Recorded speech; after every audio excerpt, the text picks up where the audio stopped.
트럼프 행정부가 미국으로의 입국 금지 대상국을 대폭 확대할 걸로 보입니다. 뉴올리언스에도 주 방위군을 투입하겠다고 밝혔는데요. 반이민 정책 강화에 더욱 속도를 내는 모습입니다. 신주원 PD입니다. 트럼프 행정부가 미국으로의 입국 금지 대상국을 확대하는 방안을 검토하고 있습니다. 크리스티 놈 국토안보부 장관은 현재 19개인 입국 금지국을 30개국 이상으로 확대하는 방안을 트럼프 대통령에게 건의했다고 CNN 방송 등이 보도했습니다. 지난달 워싱턴 DC 주 방위군 총격 사망 사건 이후 제3세계 이주 중단을 밝히는 등 반이민 정책을 더욱 강화하는 모습입니다. They're not good countries. They're very crime-ridden countries, and we frankly don't need their people coming into our country telling us what to do. 트럼프 대통령은 루이지애나주 뉴올리언스에 몇 주 안에 주 방위군을 투입할 것이라고도 밝혔습니다. 이는 공화당 소속의 제프 랜드리주 지사 요청에 따른 것으로 랜드리주 지사는 뉴올리언스의 폭력 범죄 수준이 높다고 주장하고 있습니다. 한편 워싱턴 DC에서 주 방위군 병사 2명에게 총격을 가한 용의자 라마눌라 라콰날이 기소됐습니다. 아프가니스탄 출신의 라콰날에게는 1급 살인 등의 혐의가 적용됐습니다.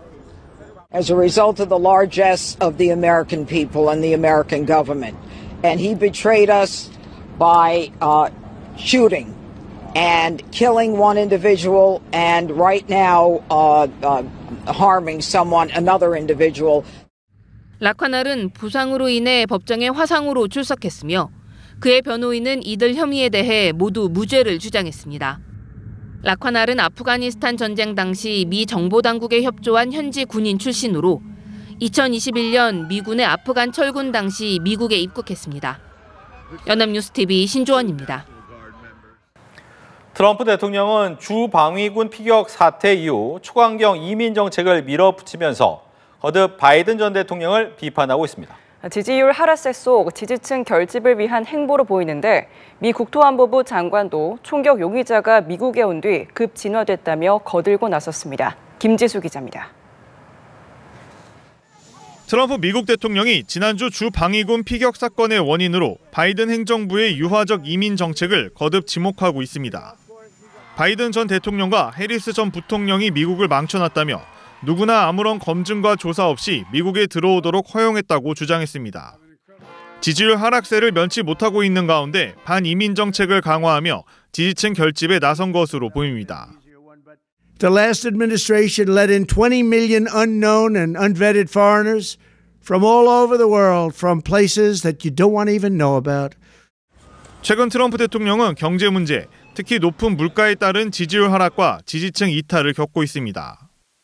일부 여론조사에선 2기 집권 이후 최저치를 기록하기도 했습니다. 갤럽 조사 기준으로 무당층 지지율은 한 달 전보다 8%포인트 낮아진 25% 수준으로 트럼프 1기 시절을 포함해도 최저치입니다. 크리스티 놈 국토안보부 장관도 총격 용의자 라콰날의 망명 신청은 바이든 행정부에서 시작됐고 그들이 제공한 정보를 갖고 진행됐다며 트럼프 대통령을 거들었습니다.